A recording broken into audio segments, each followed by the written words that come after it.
TV 2020 ekranlarından merhaba sevgili izleyenler. Gündem Özel programında Diyalog Medya Grubu Genel Yayın Yönetmeni Sayın Reşat Akar'la birlikte sizlerleyiz. Evet, bugün Türkiye Cumhuriyeti'nin kurucusu Ulu Önder Mustafa Kemal Atatürk'ün ölümünün 85. yılı saygı, sevgi ve özlemle anıyoruz.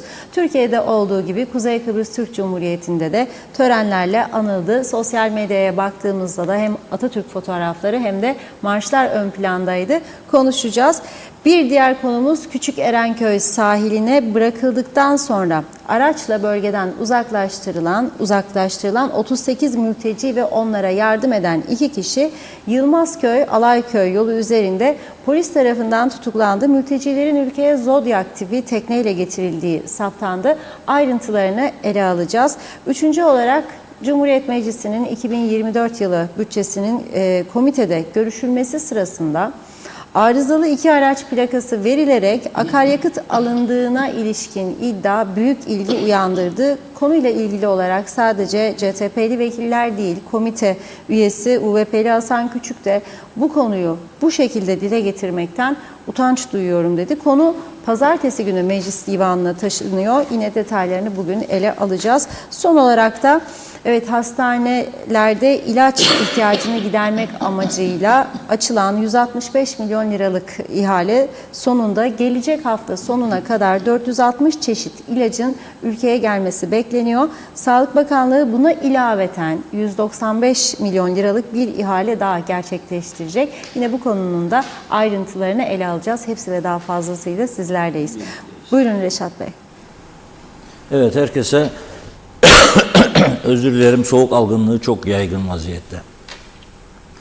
Herkese hayırlı günler, hayırlı cumalar diliyoruz. Bugün önemli bir gün tabii. Türkiye Cumhuriyeti'nin kurucusu Büyük Önder Mustafa Kemal Atatürk'ü ölümünün 85. yılında saygıyla, sevgiyle ve hasretle anıyoruz.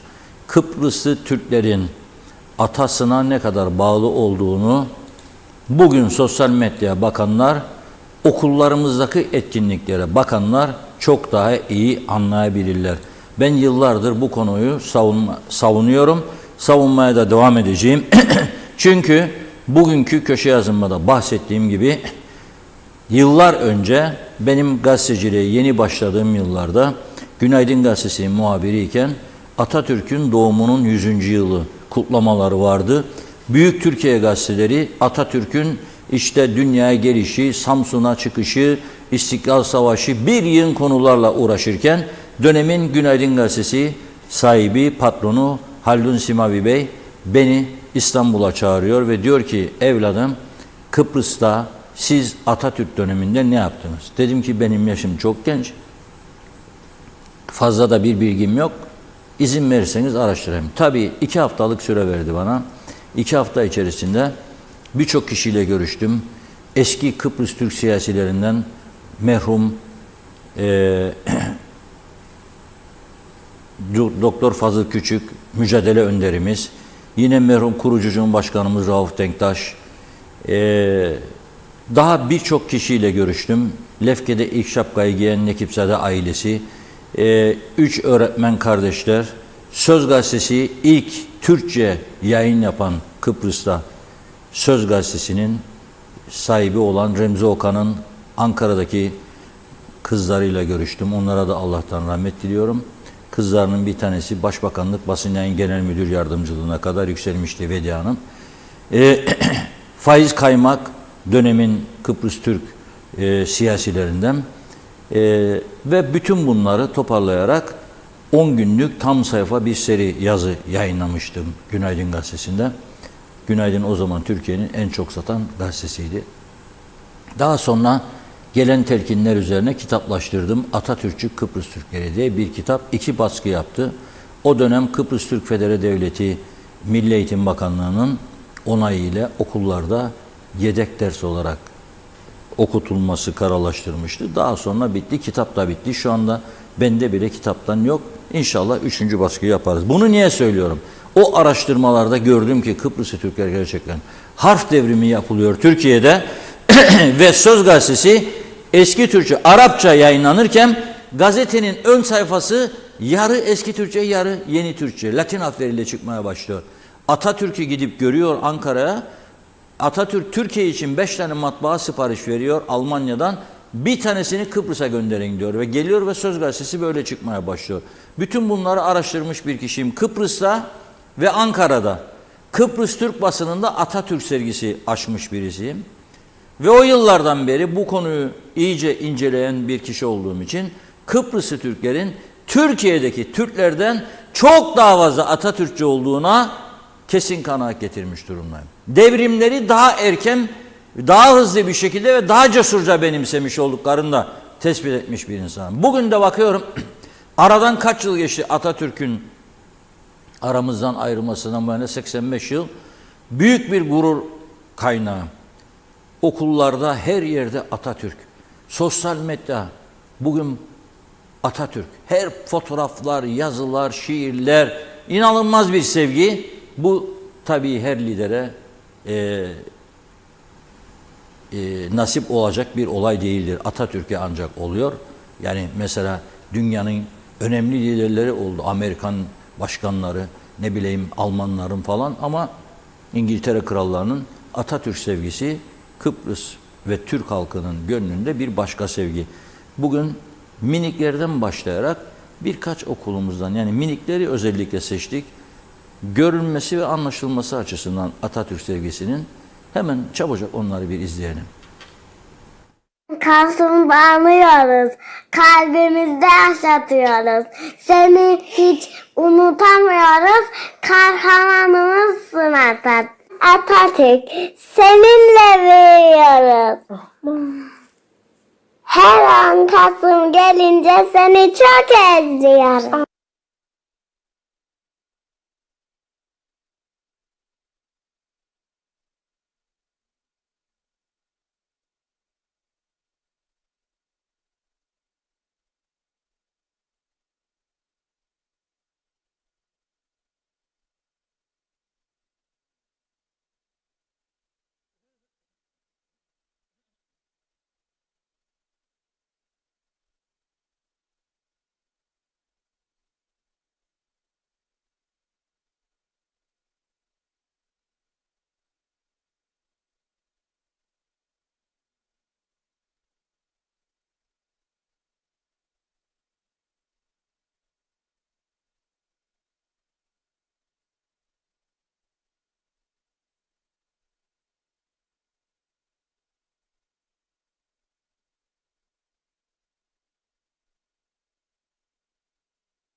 Evet.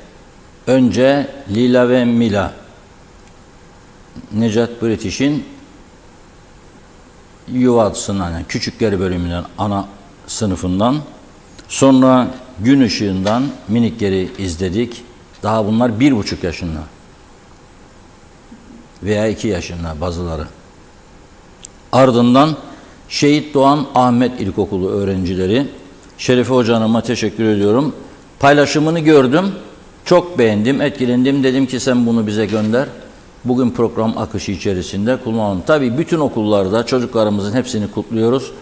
Gayet güzel etkinlikler yaptılar. Atatürk Kültür Merkezi'nde de güzel bir etkinlik oldu. Hepsini kutluyoruz. Atatürk sevgisi tabii ki bir başka sevgi.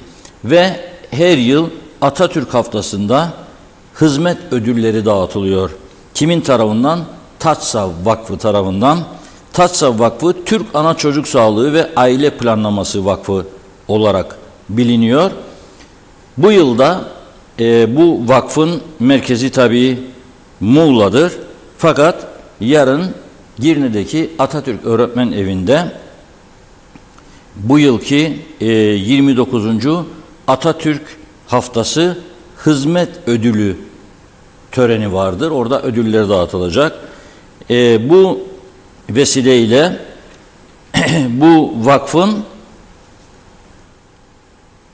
yarınki ödül töreninde sabahleyin 11'de bizler de orada olacağız. En başarılı gazeteci ödülünü bu yıl bana vermeyi uygun görmüşler. Onlara burada teşekkür ediyorum. Sağ olsunlar. İnşallah Atatürk sevgisi gelecek nesillerde hiç eksilmeden artarak devam eder diyorum. Ve geçiyoruz gündemimizin can alıcı maddelerine. Evet, çok önemli olaylar var yine.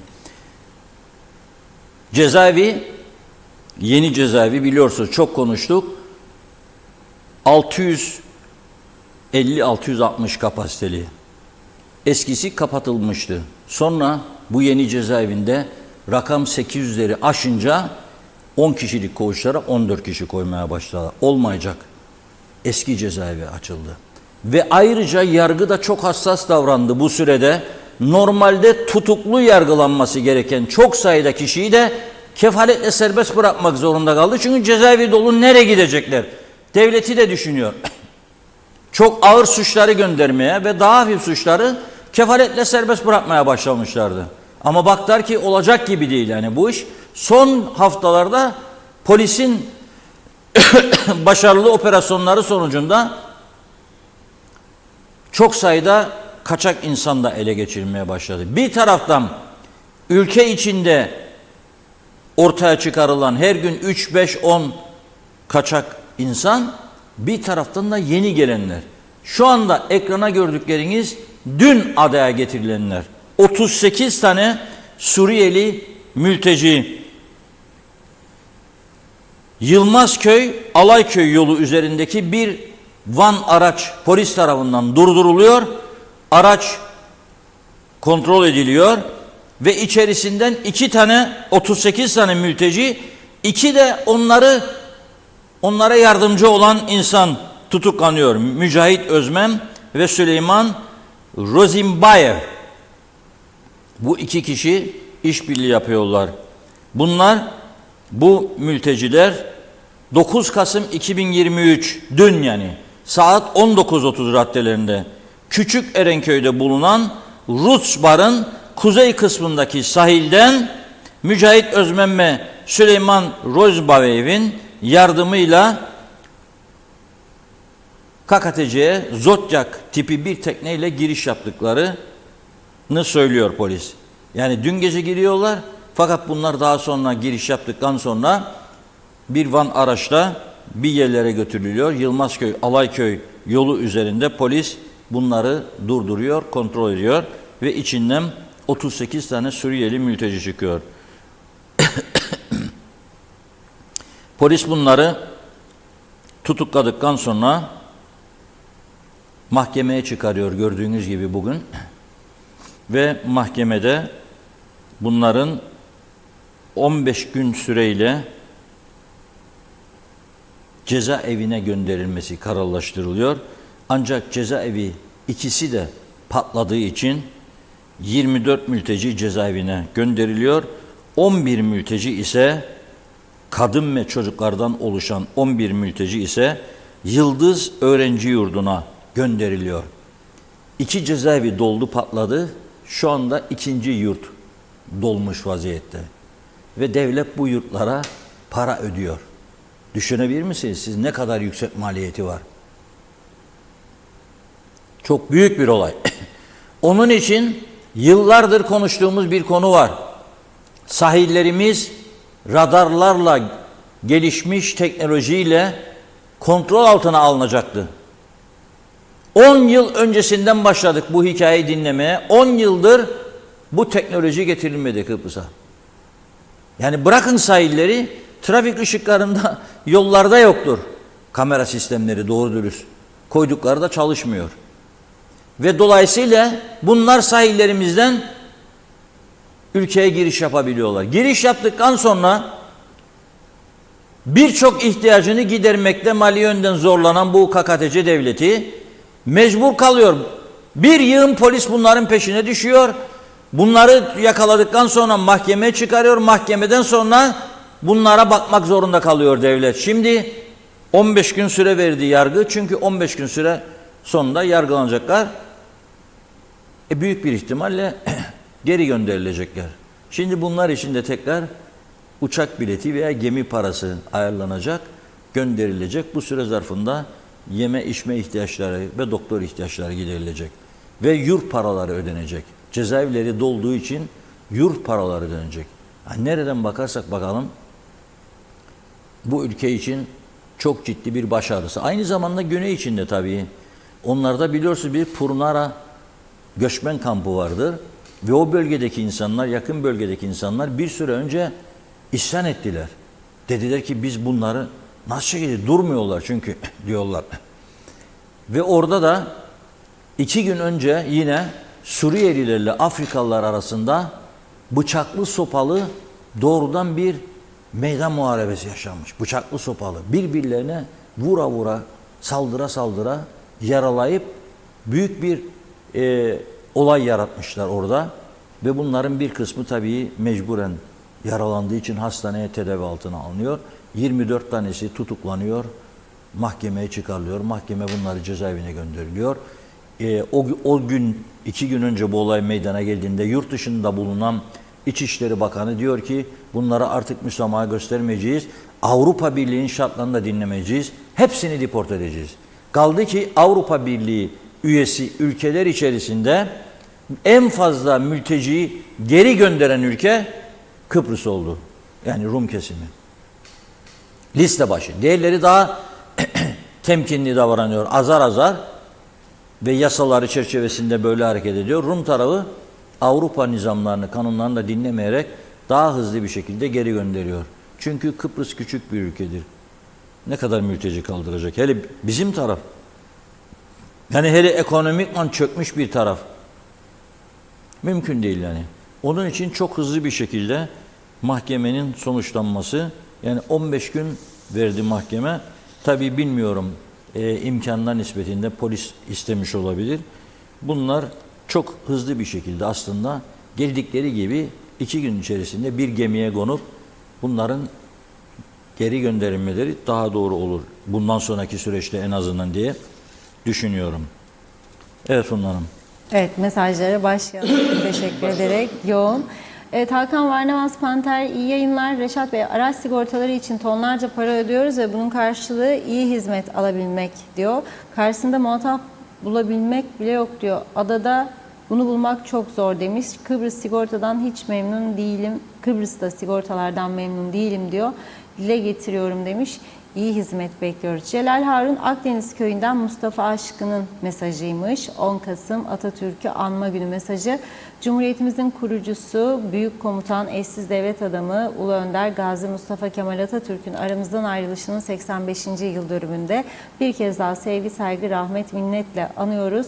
Atamızın önderliğinde milletimizin azim ve kararlılığıyla milletimizin kaderi ve tarihi akışı değişmiş. Yine atamızın önderliğinde demokratik, laik ve çağdaş bir hukuk devletinin temelleri atılmıştır. Aziz Atatürk'ün gösterdiği istikamet doğrultusunda Cumhuriyet'in temellerini koruyarak, kazanımlarını artırarak ülkemize hak ettiği çağdaş seviyelere çıkarma gayreti içerisinde yolumuza devam ediyoruz demiş. Evet, Kemal Atatürk olmak üzere, başta Gazi Mustafa Kemal Atatürk olmak üzere demiş. Canını feda eden vatan uğruna aziz şehitlerimizi ve kahraman gazilerimizi de rahmetle, minnetle anıyorum. Aytaç Bey iyi yayınlar diliyor. Ecem Namık Kemaloğlu da. Bakıyorum Ali Cevat da saygıyla anıyorum demiş yüce atamızı. Eda Bilginsel Aksoy.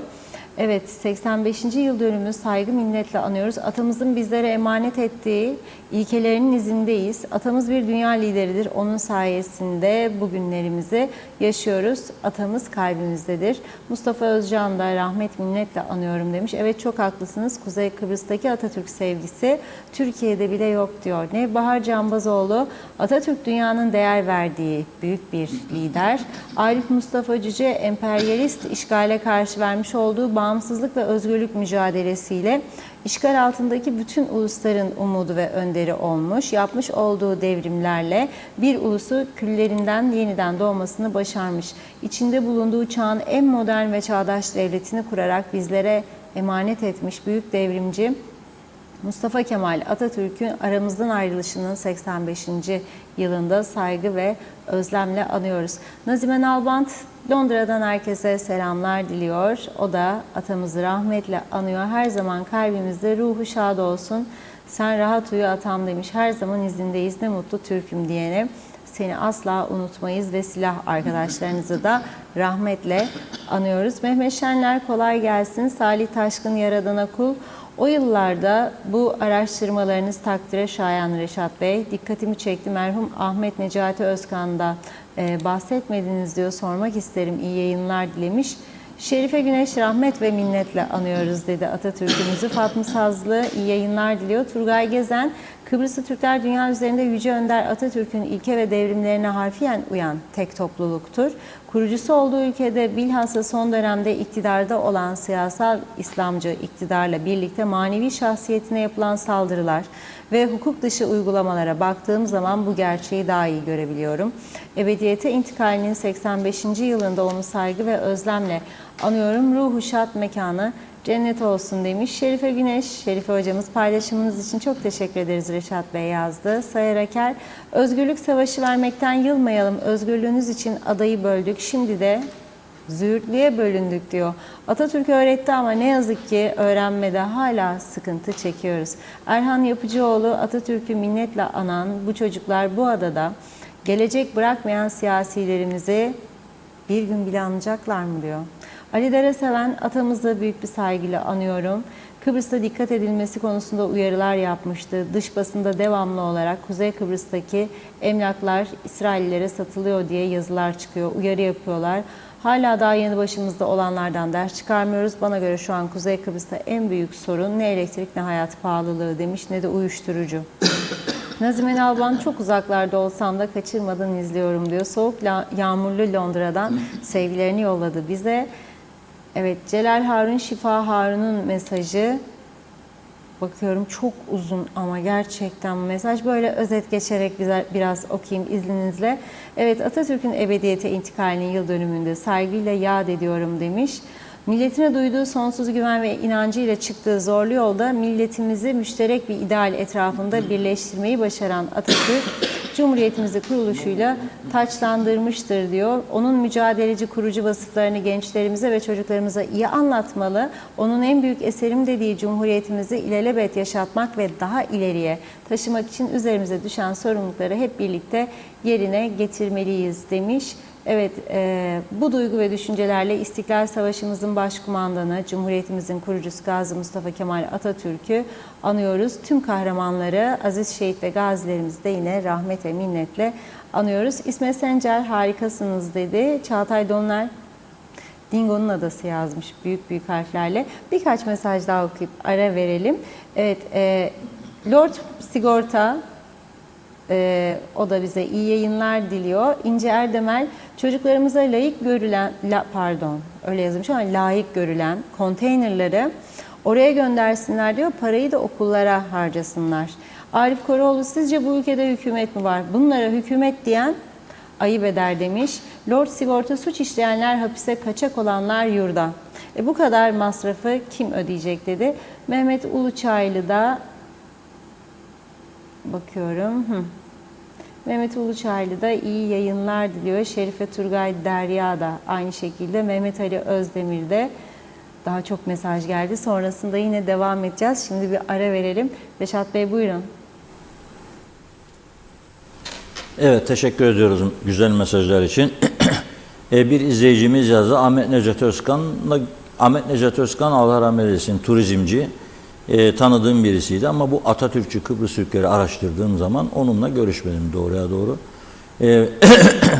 Kısa bir sürede 2 hafta içerisinde bana önerilen isimler, yani büyükler, Faiz Kaymak Bey Allah rahmet eylesin, Doktor Fazıl Küçük özellikle, Rauf Denktaş, Nekipzade ailesi, Hacı Bulgur kız kardeşler, yani o zaman ben onlarla görüştüm ve 80 yaş üzeriydi. 3 kız kardeş, 3'ü de öğretmenlik yapmış okullarda İngiliz sömürge döneminde. Bunlar Atatürk sevgisini çocuklara aşılamak gibi bir önemli görev üstlenmişler. İngiltere Kraliçe Marşı yerine Atatürk şiirleri, şarkıları öğretiyorlarmış. Onlarla o zaman görüşebildim. Çok hızlı bir şekilde bu röportajı hazırlandı. Ankara'ya gittim, geldim. İşte Remzi Okan'ın kızlarıyla görüştüm. Onların arşivleri Kıbrıs'tan Ankara'ya taşımışlar. Söz Gazete'nin arşivleri. Ne oldu bilmiyorum. Devletin mesela bunlara sahip çıkması gerekiyor. Paha biçilmez değerde gazete arşivleri var. Bir apartman dairesini bu iş için ayırmıştı Remzi Okan'ın kızları. Ve orada ben çok sayıda gazete cildi gördüm. Bir tanesini işte sergime götürdüm özel izin alarak. Orada Atatürk, Kıbrıs Türk basınında Atatürk sergisini açtığım zaman böyle oldu bu durum. Yoksa daha görüşmem gereken, görüşebileceğim başka insanlar da vardı elbette ama dediğim gibi o zaman içerisinde bu kadarlı oldu. Şimdi geçiyoruz Yüce Meclis'e. Yüce Meclis'in Maliye Bütçe Plan Komitesi 2 gün önce Cumhurbaşkanlığı bütçesini görüştü ve onayladı. Dün de Yüce Meclis'in bütçesi görüşülüyordu. Ve bu meclis bütçesinin görüşülmesi sırasında ilginç bir durum yaşandı. Sadece muhalefete mensup milletvekilleri değil, aynı zamanda İktidar Partisi, Ulusal Birlik Partisi'ne mensup milletvekili Hasan Küçük de tepkisini ortaya koydu yaşanan bir olaydan dolayı. Neydi bu? Cumhuriyet Meclisi'nin araç listesinde bulunan iki araç arızalı görünüyor. Yani kullanılmıyor. Bakım onarımda veyahut da bir yerde duruyor. Ama o araçların araç plakaları üzerinden akaryakıt alımı yapılıyor. Faturalar var. Araçların plakası yazılıyor faturaların üzerine. Ama o araçlar aslında kullanımda değil şu anda. Bu nasıl olur diye tepki gösteriyorlar. UBP'nin milletvekili de bu konuyu bu şekilde dile getirmekten utanç duyuyorum diyor Hasan Küçük Bey. Yani o da tepki koyuyor. Şimdi burada tabii meclis başkanı cevap veriyor. CTP'li meclis başkanı yardımcısı önce konuşuyor. Fazilet Özdenefe, çalışmayan araçlara belirli aralıklarla benzin konuyor diyor. Meclis başkan yardımcısı söylüyor bunu. Bu nasıl izah edilebilir diyor. Olmayan araçlara binlerce Türk liralık benzin konuldu. Bu bütçe görüşülmeye devam edilemez diyor. Soruşturma açılması lazım diyor Fazilet Hanım. Meclis başkan yardımcısı olarak. Burada ciddi bir konu var diyor. Mali açıdan ortada bir suç var. Resmi görüş alınmadan bu komite ileri gidemez diyor. Ve geçirmiyorlar yani meclisin 2024 yılı bütçesini geçirmiyorlar dün. Onun bu önerisi üzerine komite tabii ara veriyor. Hasan Küçük de diyor ki aracın tamirde olduğu söyleniyor. Teslim alındığına dair belge var. Ancak eş zamanlı olarak gün aşırı bu araca akaryakıt alınıyor diyor. Gün aşırı. Bu konuyu ciddi bir şekilde bu şekilde dile getirmekten utanç duyuyorum diyor. CTP'li milletvekili Şifa Çolakoğlu harcamalar ya da araçlarla ilgili gerekli bilgilere ulaşamadık diyor. Hesap verilebilirlik önemli. Divana girmenin en büyük sebebi de budur diyor. Çolakoğlu harcamalarla ilgili tüm belgelerin meclise getirilmesi gerektiğini söylüyor. Cumhuriyet Meclisi müdürlerinden Hasan Büyükoğlu eski milletvekili, Halkın Partisi'nden milletvekili olmuştu. Kendisine yöneltilen soruları yanıtlıyor komitede. Meclisin diyor 8 aracı bir de motosikleti var. Diyor. Meclisin Genel Sekreteri Seral Fırat da araçlarla ilgili olarak 4 kez yazılı olarak Hasan Büyükoğlu'ndan bilgi istedim diyor. Fakat bilgi alamadım.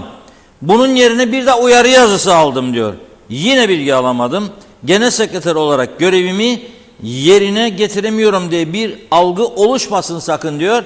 Çünkü resmi yazılarım var diyor. Soruyorum cevap alamıyorum diyor Hasan Büyükoğlu'ndan.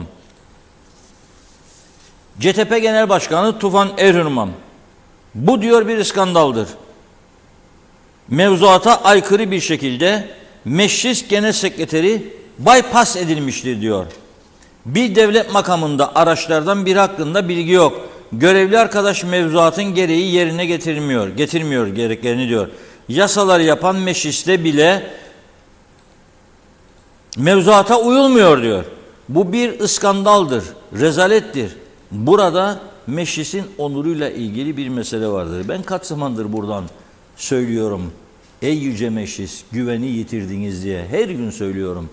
Yani niye söylüyorum bunu? Çünkü halkın içinde birisi olarak halkın tepkisini ve güvensizliğini görüyorum. Arkadaşlarımız gidiyor mikrofon uzatıyor halka ve soruyor siyasetle ilgili, siyasilerle ilgili görüşlerini. Halk diyor ki hiçbir güvenimiz kalmadı diyor. Güven duyulmayan bir meclisin bu ülkeye verebileceği ne vardır acaba bilmiyorum.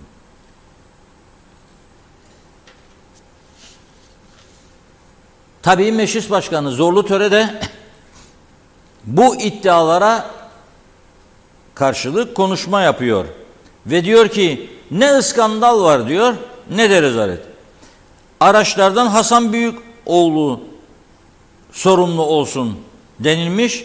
Bundan sonra da Büyükoğlu'nun genel sekreteri araçlarla ilgili haftalık ve ama diyor bundan sonra da diyor Hasan Büyükoğlu diyor genel sekreteri araçlarla ilgili haftalık ve aylık bilgi verecek diyor. İskandal da yok, rezalet de yok diyor.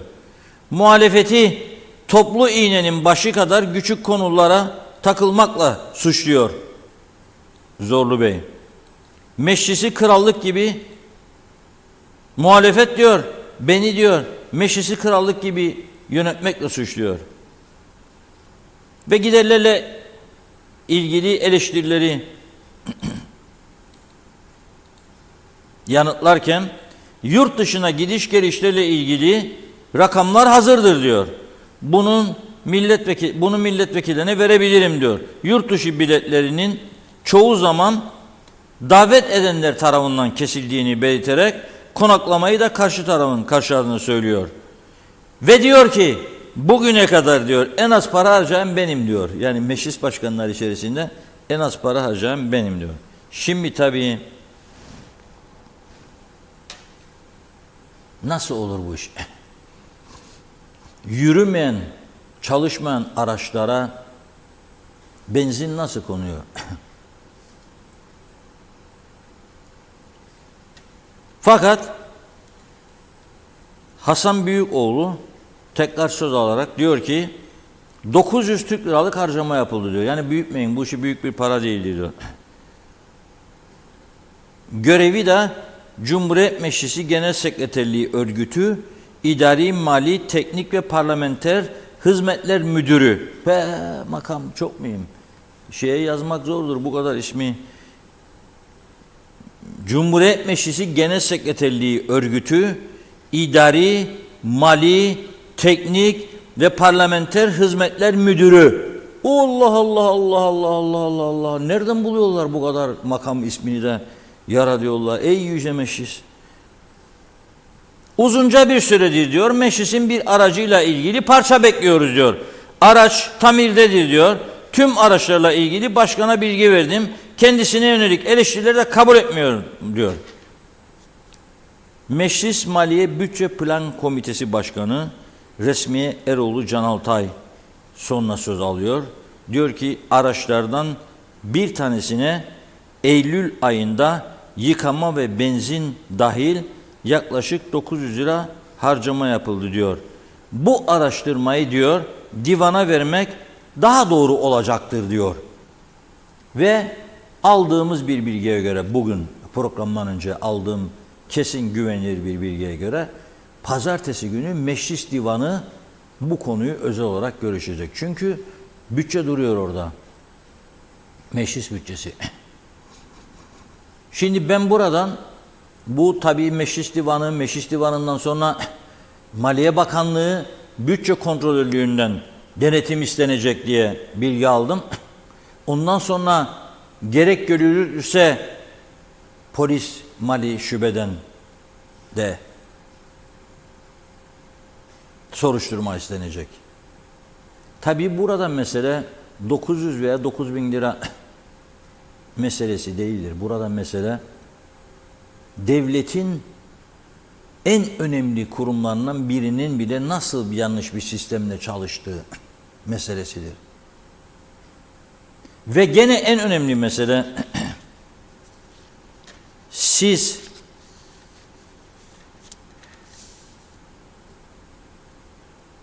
sekiz tane araç, bir tane de motosiklet ne yapıyorsunuz ya?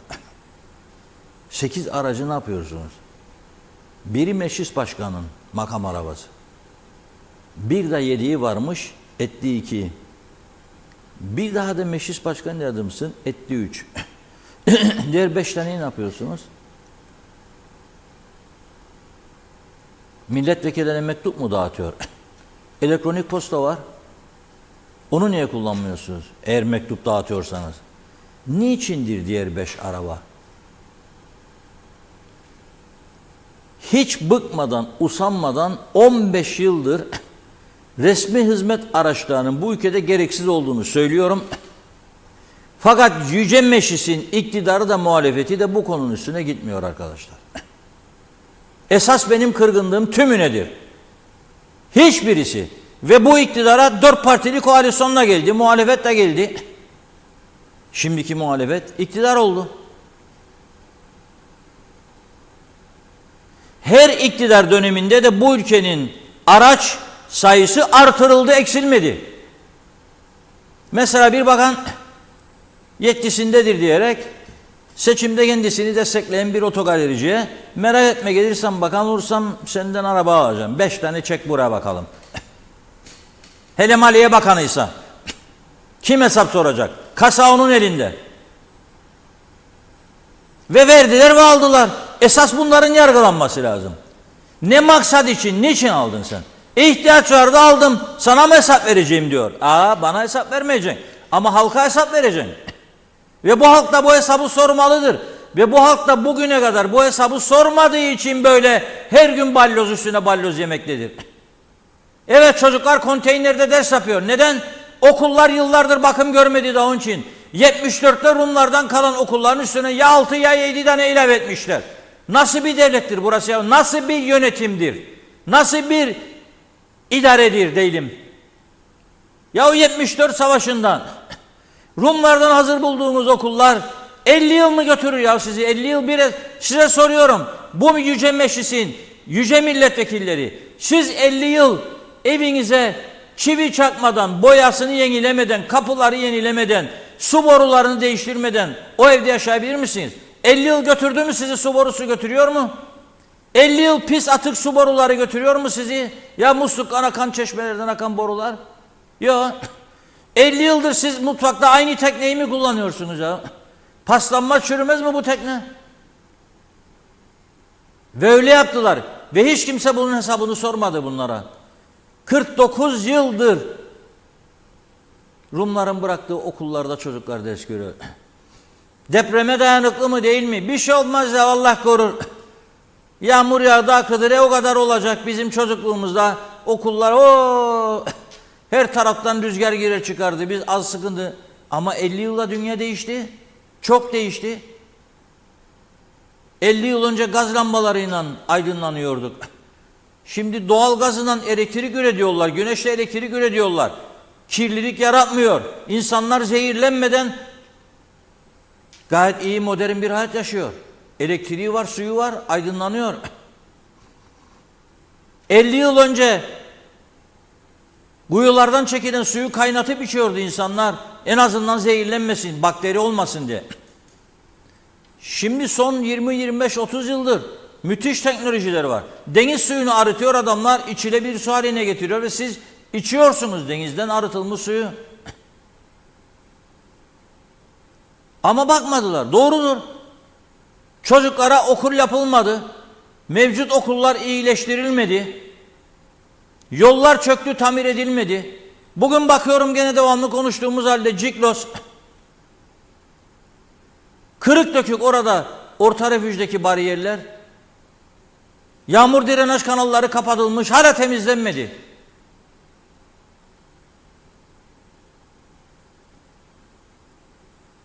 Ve bunlara kaynak ayıramıyorsun. İlaçlar için öyle oldu. Trafik ışıkları yenilenmedi. Polisin ihtiyaçları giderilmedi. Yeni hastaneler yapılmadı. Güzelyurt Hastanesi kaç yıldan beri yarım kaldı. Devlet laboratuvarı kaç yıldır?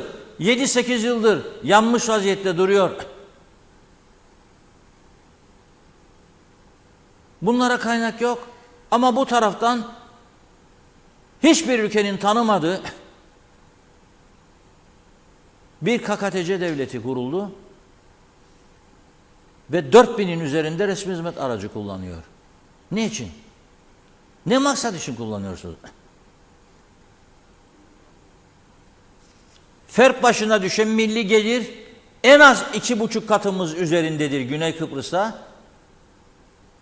Ama devlette hizmet aracı yoktur. Polis, itfaiye, sağlık. Polis, itfaiye, sağlık ve orman dairesi. Bunun dışında yoktur araba. Ekonomik krize girdiklerinde başsavcının arabasını, makam arabasını sattılar.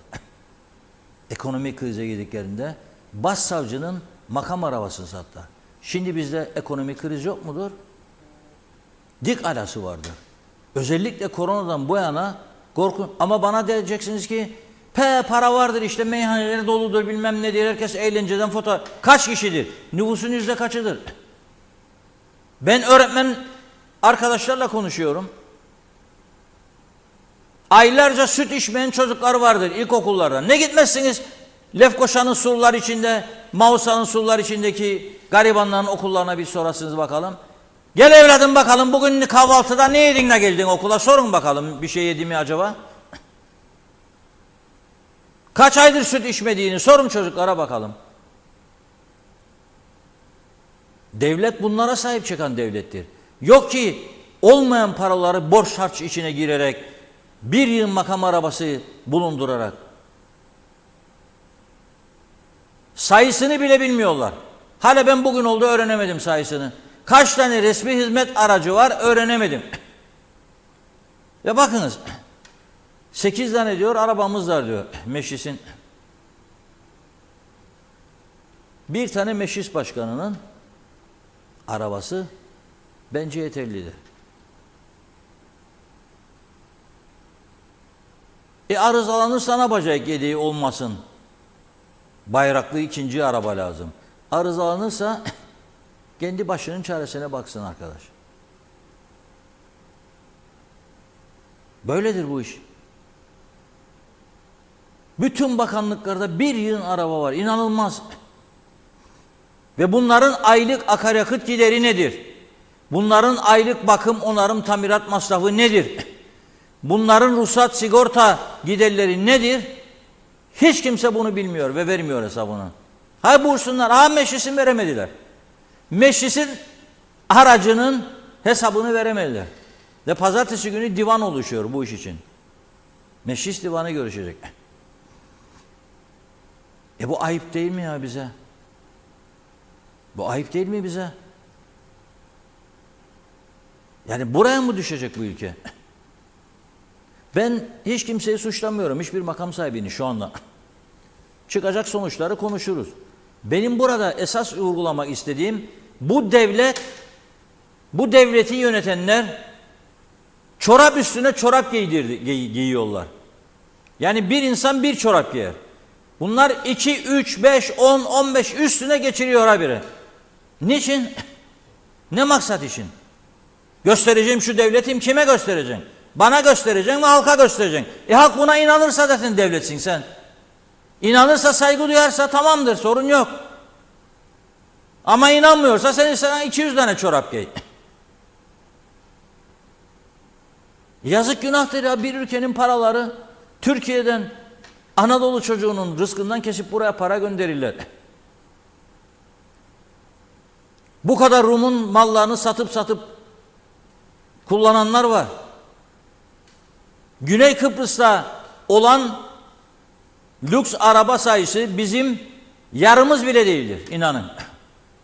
Yollarda geçenler görüyor, ben de görüyorum. Hayır, gidin Metehan kapısına, en güzeli, durun orada.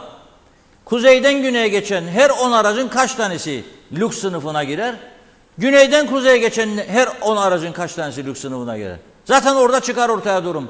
100 araçla bir tane göremezsiniz güneyden gelenlerde. Bizde 100 araçla en az 25 tane görürsünüz. Ya da 20 tane. Tamam, yani o kesim öyledir diye bir ülke bu şekilde mi yönetilir? Ve o kesime de siz zaten hesap sormuyorsunuz, büyük bir çoğunluğuna. Vergisini ödeyen, devlete saygılı olan, faturasını kesenlere sözüm yok. Onları da kutluyorum. Ama ben vergi listelerine bakıyorum, bakmaya da devam edeceğim. Bana makas yapan yolda Ferrari inen adam eğer 1000 lira ödemişse bir yılda, ben bunun sorgulamasını devletin yapmasını isterim. Korkuyorlarsa ayrı mesele, ki bence korkuyorlar. Baskı altındadırlar. Birileri onları bastırıyor. Bu şekilde bir devlet yönetilmez ki. Sonra da dediler, vatandaş da burası düzelmesi lazım, temiz bir parti çıkması lazım, temiz bir insan çıkması. Çıksa ne olacak? Zaten yarısı küsecek. Başlayacak saldırmaya. Nasıl durduracaksın bunları? Çünkü çorap ipliği gibi sökülüyor gidiyor bu iş. Anlattım ben işte. Ben dörtlü koalisyondan umutlanmıştım. Belki bu resmi hizmet araçlarını satarlar diye, olmadı. Olmadı. Olmadı. Tam tersi, ilk defa Başbakanlığın dışında bakanlıklara da örtülü ödenek koydular. Koalisyon ortaklarının alması lazım dedi. O dönemin Maliye Bakanı. O dedi. Alınız hepsinizde.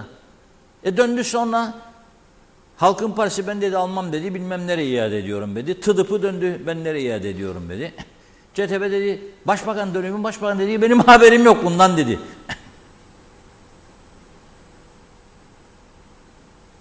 Haberim yok.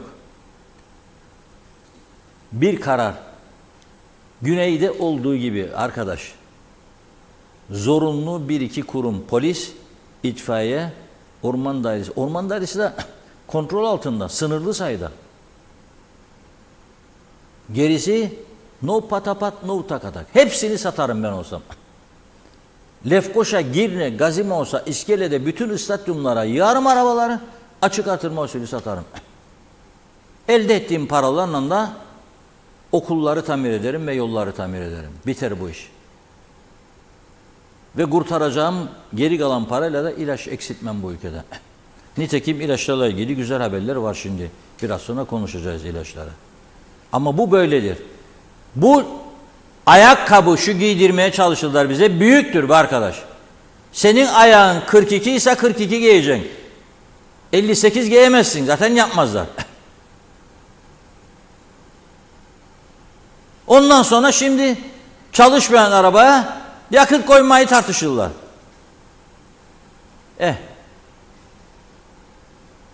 Buyurun Funda Hanım. Kaldığımız yerden devam edelim mesajlarımıza. Mustafa Özcan, yazıklar olsun demiş. Arızalı araç plakası üzerinden kimler yakıt aldıysa incelensin ve yasal işlem yapılsın. Nasıl izah edilir? Resmen hırsızlık. Yüce Meclis Başkanı, Vatan Millet Sakarya. Ergün Yahat, hayırlı yayınlar diliyor. Osman Rakibet'te, Aynur Yüzügüler'de. Çağatay Doluner, zerre kadar şeref olsa toptan istifa ederler ama gelecek olanların hiç hayrı olmayacak. Evet, Hasan Bullici, fazla kurcalamayın demiş, iş gayrı raydan çıktı diyor. Erhan Yapıcıoğlu, Çakmak Hasan, Kibrit Hüseyin, işte Yüce Meclis. Erdal Yarkın iyi yayınlar dilemiş. Mustafa Özcan da, skandal yok, bundan sonra büyütmeyin, hırsızlık var. 1 liralık yolsuzluk da aynı, 1000 liralık yolsuzluk da aynı değil mi? Bu nasıl düşünce? Mehmet Uluçaylı, 50 vekilinde iş yapamaz belgesi verilmeli. Ahmet Halil iyi yayınlar diliyor. Turgay Gezen, eğer araçlar arızalıysa ve bu araçlar adına yakıt alındı, büyük olasılıkla bu yakıt başka yerde kullanıldı. Nerede kullanıldığını tahmin etmek de zor değil. Bu bir skandal, çürümüşlüğün ve kokuşmuşluğun resmidir. Mustafa Özcan diyor ki bu ülkede A'dan Z'ye temiz eller şart oldu. Savcılarımız göreve demiş. Çağatay Doğuner, bu halk orijinal diyor. Cins karpaz eşeğinden daha eşektir yazmış. Mehmet Aşık Kaynakçı, Güneyden yardım isteyelim. Gelsinler, okullarını tamir etsinler. Gaye Kök, bugüne kadar kim hangi konuda ülke hayrına, insanlığın güvenliği konusunda duyduk mu bir konuşma? Aylarca elektrik kurumu için yaptıkları kavgalar gibi diyor, tartışmalar, ancak boş koltuklara konuşmalar. 50 milletvekili bir günde duyalım ki ülkede yaşayanlar için tartışıp çözüm aradığınızı. Zeliha Adaman iyi yayınlar diledi. Evet, bakıyorum. Mehmet Uluçaylı, atamızın 85. ölüm yıl dönümünde hüzünlüyüz ama kalbimizde hep Atatürk sevgisi var olacaktır. Yusuf Tuncer Barkut, KKTC'de para çok, 300 milyon örtülü ödenek tahsis etmişler. Ahmet Tekman, yurt dışından arkadaşım geldi, Girne Lefkoşa Mausa'yı dolaştırdım. Sonra oturduk kebapçıya, yerken bana 2 soru sordu. Niçin otobanlarınız karanlık? Direkler var ama lambalar yanmıyor. İkinci sorusu da neden her yer çöplük, pis, herkes niçin çöpünü yollara atıyor diye sordu. Utandım. Sizce diyor bana yardımcı olur musunuz diyor. Yayından tüm halkımıza Reşat Bey benim adıma cevap versin demiş. Teşekkür etti. Hüseyin İbrahim Kaptan hayırlı yayınlar diliyor. Karagöz Nesime Ali'de, Kemal Osman Ceyhanlı'da Atatürk'ü saygıyla anıyoruz. Tema Yavaş Londra'dan selamlar. Reşat Bey dönüyoruz, yakında Kıbrıs'tayız. Evet, Mehmet Uluçaylı, bugün öğlen Geçitkale'de polis beni evrak kontrolü için durdurdu. Evrakların hepsi tamam ama polisimizde bir bilgisayar bile yok. Plakaya girip evrak tamam olup olmadığını kontrol etmek için diyor. Millet Mars'a çıktı, polisimizde teknoloji hala eksik demiş. Irmak Hastürk, evet iyi çalışmalar. Allah bu güzelim ülkemizi korusun inşallah. Gidişat çok kötü. Dünümüzü bugünümüzde, yarın da arayacağız sanırım. Görünen köy kılavuz istemez. Allah yardımcımız olsun demiş. Evet, bakıyorum. Zeliha Adaman iyi yayınlar diledi. Ali Dereseven, Hamas askerleri yer altında saklanıyorlar. Ülke ve insanları yok olunca ortaya çıkıp savaşacaklar. Bizde ise satılan emlaklar neredeyse bitme noktasında, az kaldı. İş işten geçtikten sonra bizler de satışları durduracağız. Metin Bazı Kuvvet demiş ki, bizim mandırada her şey mükemmel diyor. Evet, Şenol Tatlıcıoğlu çok selamlar, iyi yayınlar diledi.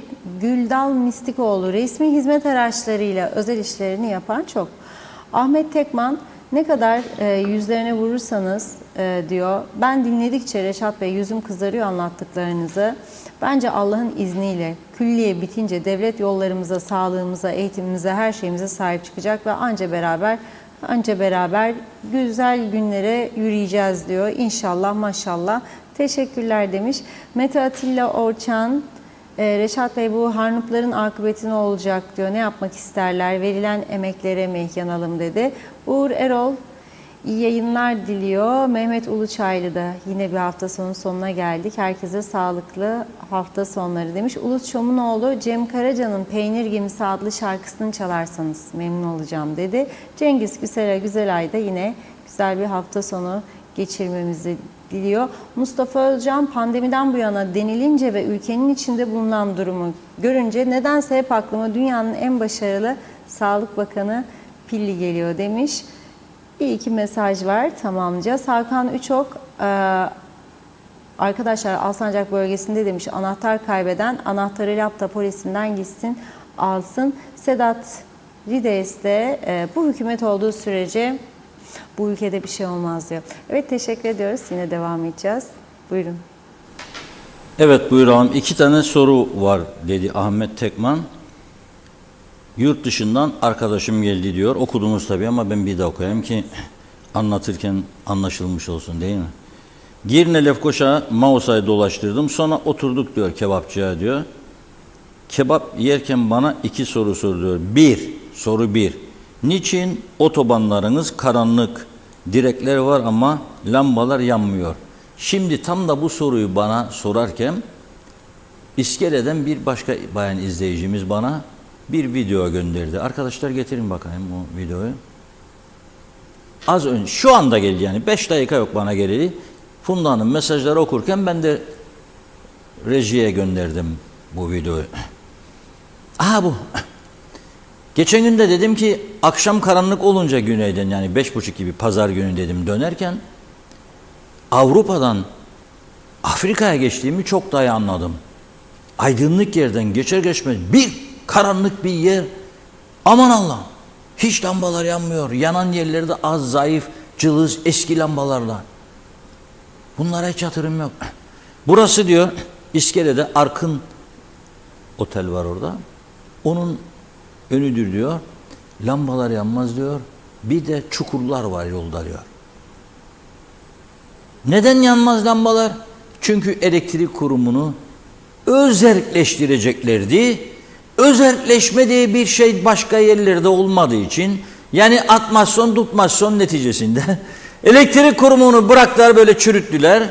Zeyle bizi yetersiz miktarda elektrik ürettiği için yetmiyor ülkemize. Evler satılıyor, villalar satılıyor, apartmanlar, fiyatlar 3 kat 4 kat olmuş ama yeterli vergi de toplayıp yatırım yapmıyor. Topladığı paraları ancak maaşlara dağıtıyor.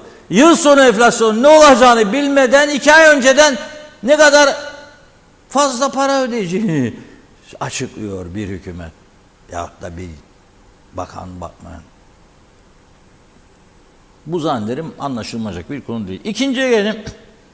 Neden her yere çöplük, pislik falan filan, yollar çöktü? Utandım diyor. Neden her yere çöplük, pislik? Çünkü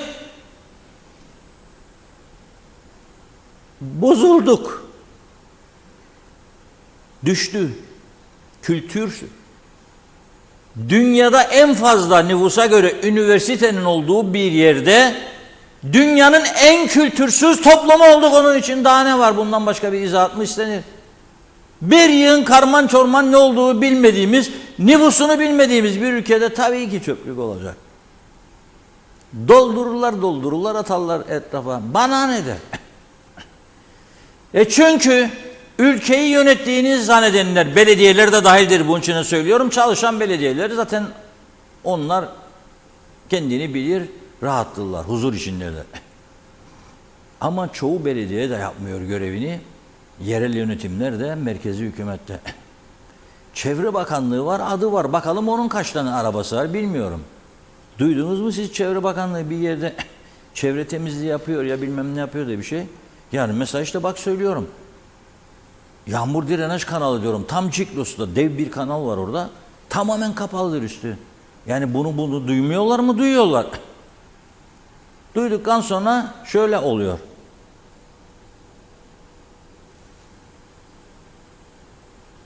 Rahatımı bozacağım, gideyim şimdi Ciklos'un oraya. Her yer böyle zaten derler. Çağırın belediyeleri. Bir zabıtaları var. Çağırın belediyeleri. Bir seferberlik ilan edin. Memleketimizi temizliyoruz ki. Yüce Meclis çalışmayan arabaların benzin faturalarını konuşacağına, yani ona fırsat yaratacağınıza demek istiyorum. Oturun yasağı geliştirin. Deyin ki bakımını, onarımını yapmayan belediyeler de ceza öder. Çöpleri sokağa atanlara bu kadar ceza. Getirin bunları bakalım. Singapur olacakmışık. Ben orada ziyaret ettiğim zaman bana devletin yetkilisi, Turizm Bakanlığı'nın müdürü söylemişti. Hiç hırsızlık olmaz dedi. Nereden çıktık yola? Cep telefonumu unuttum. Bir kafede kahve içtikten sonra otele döndükten sonra dedim ki ben cep telefonum orada kaldı.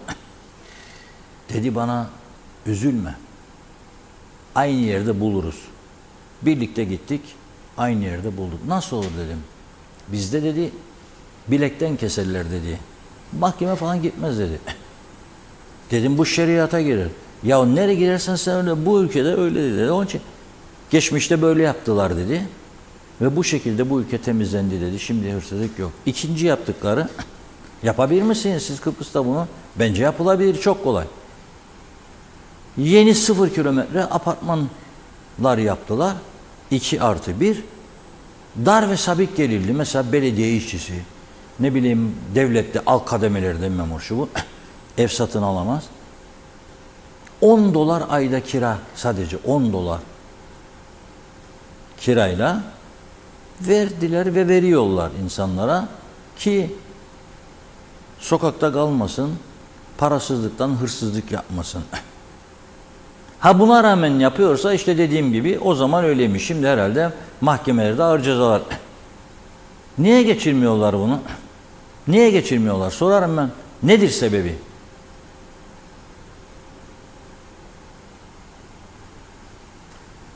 Ahmet Said Sayın çok enteresan paylaşımlar yapan bir arkadaşımızdır. Avukat, hukukçu. Ahmet Said Sayın. Ahmet Bey gerçekten sözünü esirgemeyen arkadaşlarımızdan biridir. Şimdi Türkiye'de Yargıtay'ın Anayasa Mahkemesi'ne yönelik verdiği bir karar vardı geçen gün ama ondan başlayarak geliyor.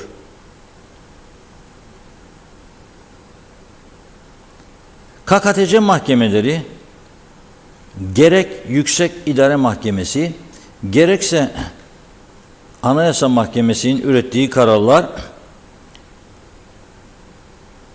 KKTC'nin idaresi tarafından neredeyse hiç tanınmıyor.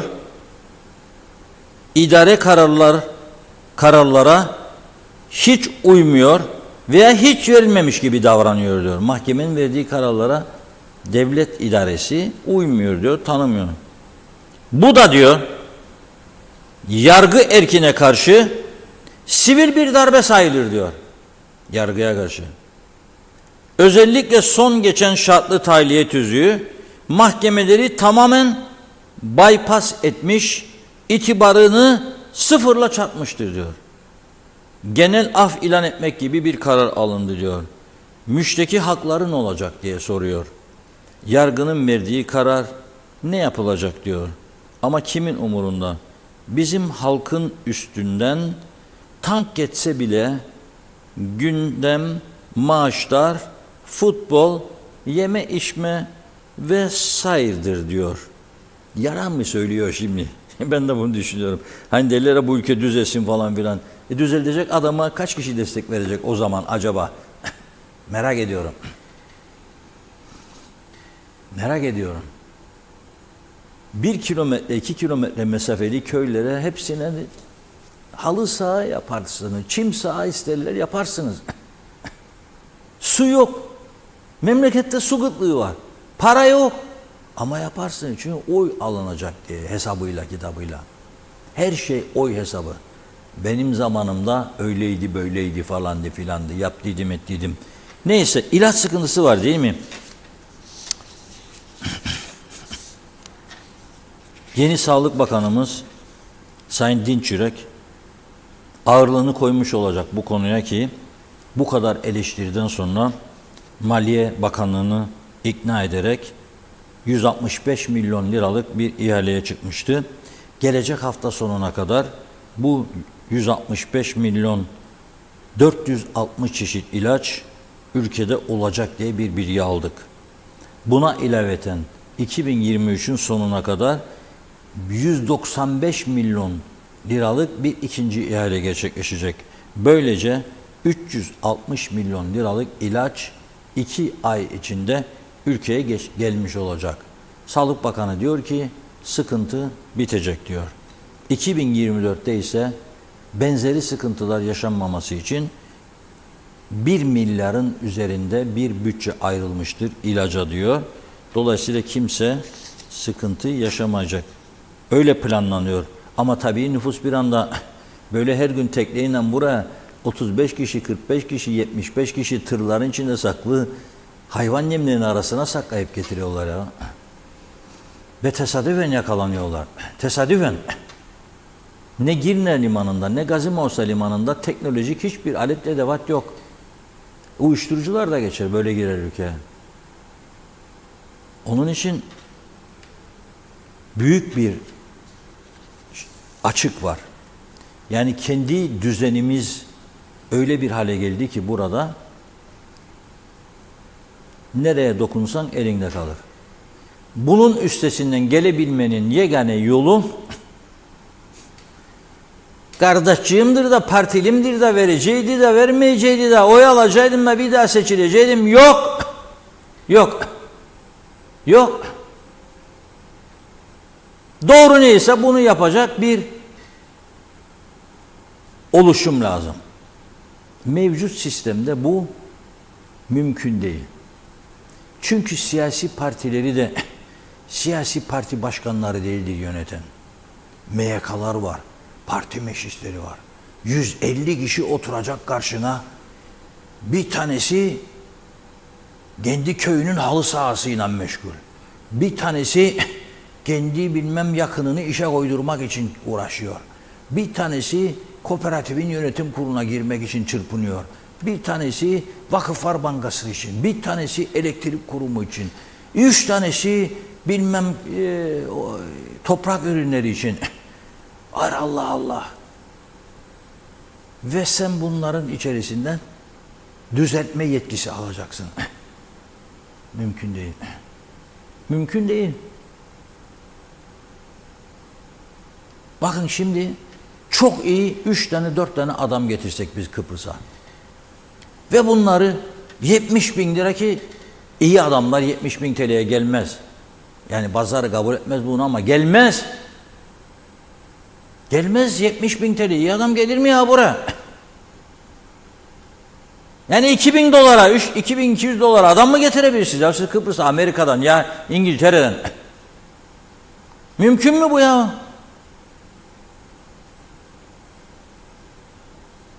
$1300 civarında Amerika'da emekli maaşlar ortalama. Emekli çıktıktan sonra. Burada da bazı evlere dün söyledim 5000 lira girer. 5000 dolar. 2 kişiye. Karı koca. Bunda para bol. Fakat uzman doktor getireceğim. Sahasında uzman. Kanser hastalıkları, kalp hastalıkları, üroloji, ortopedi. Ver kendine 40 bin lira hamlı çünkü tepki vardır. Sendikalar falan filan. O. Da sen ondan sonra da bu memleket ne oldu böyle? Ne oldu böyle? Oldu böyle işte. Oldu böyle. Yani nedir olacağı zaten? Farz et ki bitti Güzelhut Hastanesi. Nerede uzman doktor içine koyacaksın? Hadi bul bakayım. Ya da deneyimli hemşire falan. Hadi bulun. Ben söylüyorum burada. Bir dönem siyasete girmiş ya 2 dönem ve üst düzey memuriyet yapmış bir adam şu anda 70 bin 75 bin emekli alıyor. 75 dakika arası 150. Dokunabilir mi şimdi buna değebilir mi? 30 bin liranın üstüne 30 bin ile 50 bin arasına %2 daha fazla kırpacağım. 50 binin üstündekine de %10 kırpacağım. Değebilir mi? Demesi lazım aslında. Ve ben inanıyorum dese de bunu anlayışla karşılanacak onlar tarafından da. Onlar da düşünecek. Ya biz ekmeğimizi yedik, suyumuzu içtik, çocuklar okudu, bitirdi, hepsi iş sahibi falan filan da biz de ayda 150 bin lira ne yapacak? Zaten destere, bavullar doldu, testi doldu. O bir taraf aç, okula gidiyor, çocuk süt içiremiyor. Nasıl bir düzen? Hadi getirelim şimdi 3 tane 4 tane uzman Facebook'larda başlayacak. Birileri diyecek, haberin varsın ama bu adam kaça geldi? Ha? Bombalayın da korkma diyecek. O da bombalayacak. Kültür bu kültür. Sadece çöpünden ölçmeyin kültürü. Sadece sokağa çöp atmamızdan ölçmeyin kültürümüzü. Bu da kültürün bir parçası ve en önemlisidir. Kimse tatlı canını bizim için zora koyup gelmez arkadaş. Bu düzen finito festa düzenidir. Bitmiştir yani aslında. Sürdürülebilir bir düzen değildir. Bu yapı sürdürülebilir bir yapı. Açık ve net konuşuyorum. Bakın bugün görevde olanlar da diyecek birkaç ay sonra ayrıldıklarında gerçekten diyecek biz girdik çektik yaşadık olmaz diyecek. Onlar da söyleyecek. Ama o yeni gelenler diyecek yapacak edecek falan onlar da yapamayacak. Sistem çünkü olduğu gibi sistemsizliktir. Sistem diye bir şey yok zaten. Günübirlik kararlarla yönetilen bir topluluk var burada. Ve bu topluluğun içinde yaşayan daha fazla sayıda yabancı vardır. Budur mesele. Şimdi ben utanıyorum size. Bugün bir arkadaşımız, savaş arkadaşımızın bana gönderdiği fotoğrafları yayınlayın burada. Fuhuş patlaması var. Adres vererek açık ve net sosyal medyada paylaşıyorlar. O da bana göndermiş belki konuşurum diye. Yok dedim.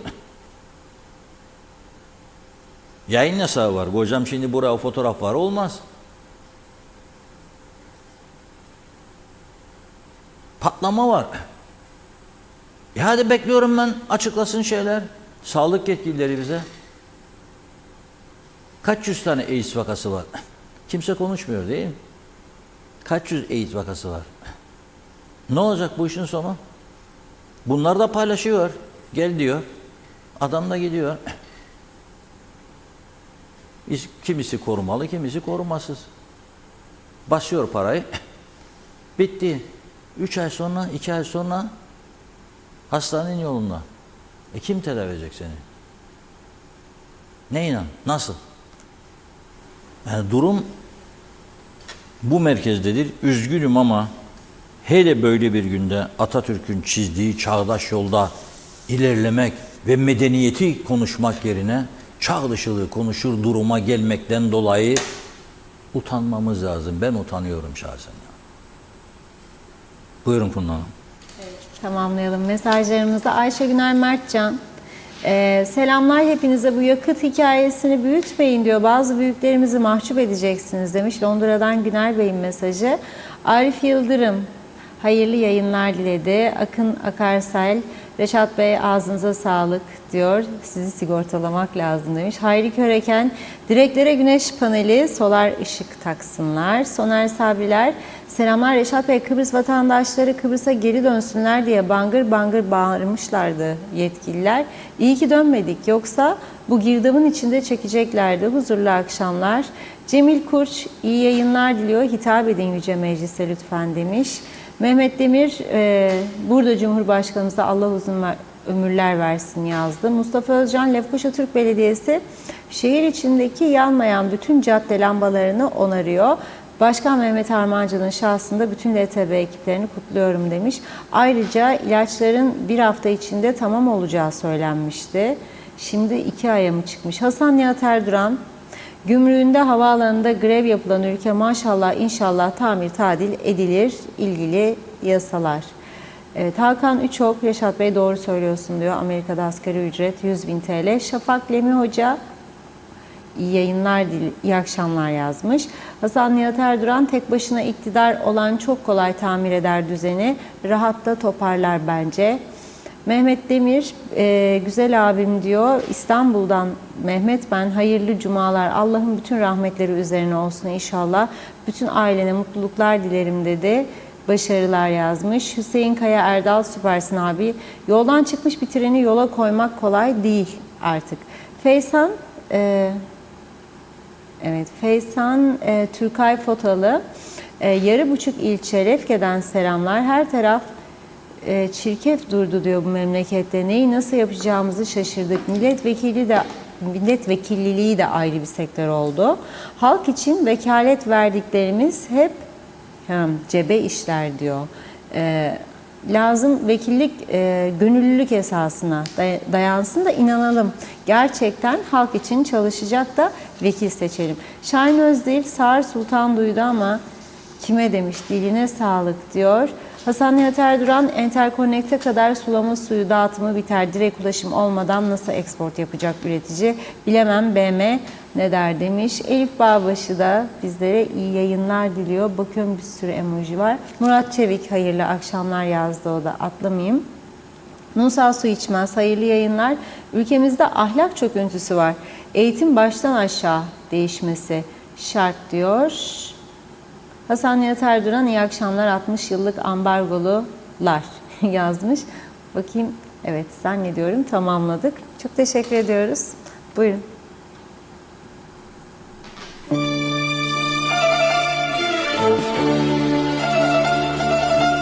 An angry silent sleigh where love had been, and in your eyes a look I've never seen. If I had found the words, you might have stayed. But as I turned to speak, the music played.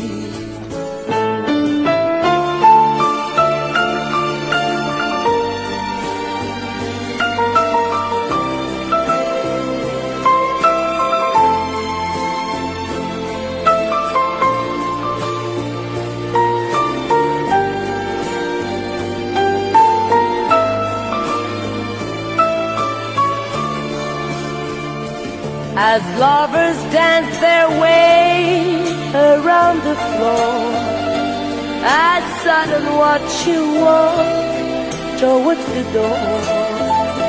I heard a friend of yours suggest you stay, and as you took his hand, the music played.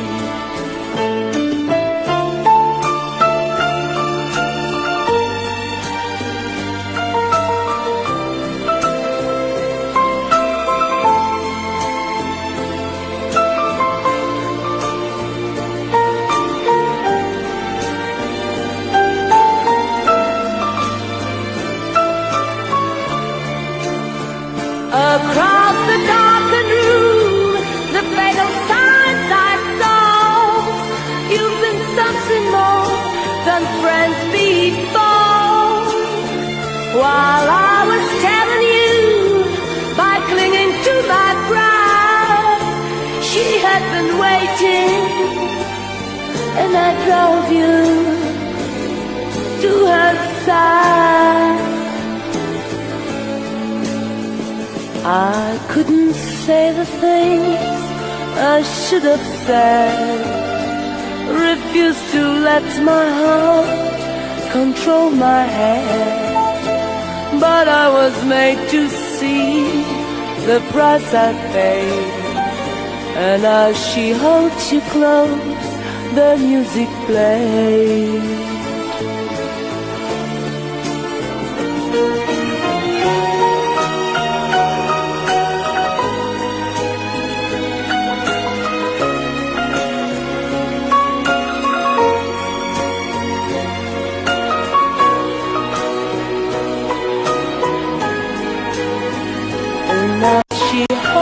Close, the music played, and as I lost my love, the music played.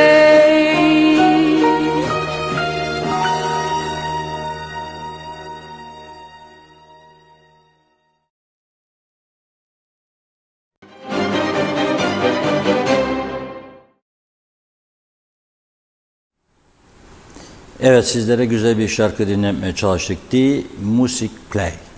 Ajda Pekkan söylüyordu bunu. Sokak Boştu. Güzel bir şarkıydı. Türkçesini de çok seviyoruz. İngilizcesi de çok güzel. Umarım sizler de beğendiniz.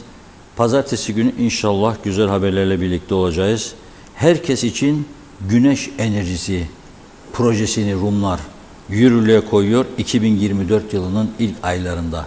Biz karanlıkları konuştuk bugün, değil mi? Karanlıklar. Allah aydınlık günler nasip eylesin. Ama duayla olacak değil bu iş. 30 milyon euroluk yatırım yapıyorlar. Bütün diğer elektrik yatırımlarına ilaveten 6.000 konuta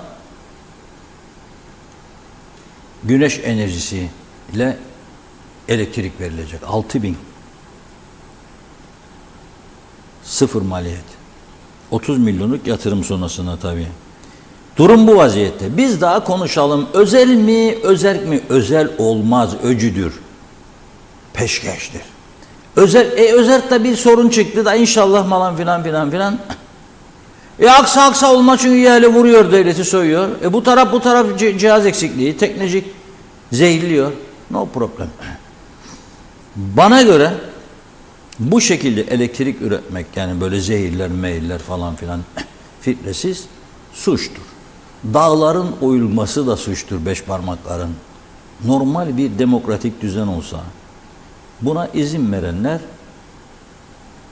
demir parmaklıklar arkasında olur. Ama burada olmaz. Bu düzende olmaz. Bugünlük bu kadar. Pazartesi günü inşallah maşallah güzel bir günde yine birlikte oluruz diyelim. Hoşça kalın. Evet, çok teşekkür ediyoruz ve tamamlıyoruz sevgili izleyenler. Ben de sağlıklı güzel bir hafta sonu geçirmenizi diliyorum. Yeniden görüşünceye dek hoşça kalın.